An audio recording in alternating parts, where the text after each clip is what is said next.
সকলকে। আজ বানাচ্ছি ক্ষীরের বরফি।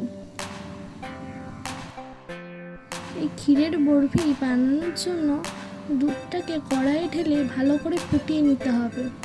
যতক্ষণ না দুধটা ঘন হয়ে আসবে ততক্ষণ ফোটাতেই হবে।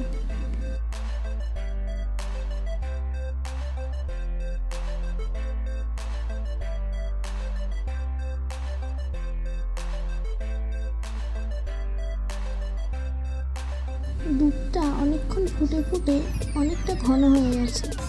এবার আমরা এই দুধটার মধ্যে মেরি বিস্কুটের গুঁড়ো সামান্য দিয়ে দেবো, ওই 4 চামচ মতো। এরপর যদি বেশি মিষ্টি খেতে চান তাহলে একটু বেশি চিনি দেবেন, আর কম মিষ্টি খেলে অল্প চিনি দেবেন। এবার দুধটা যতক্ষণ না মাখা মাখা হয়ে যাচ্ছে ততক্ষণ ভালো করে নেড়ে নিতে হবে।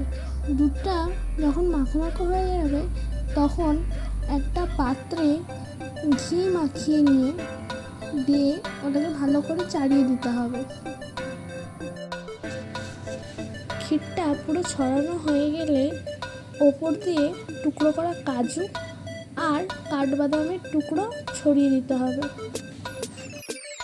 এবার এই ক্ষীরটাকে মিনিমাম 5 থেকে 6 ঘন্টা ফ্রিজে রেখে দিতে হবে। ফ্রিজে রাখার পরে যখন একটু শক্ত শক্ত হয়ে যাবে তখন বরফির মতন সাইজ করে কেটে নিলেই একদম আমাদের তৈরি ক্ষীরের বরফি। আজ তবে আসি।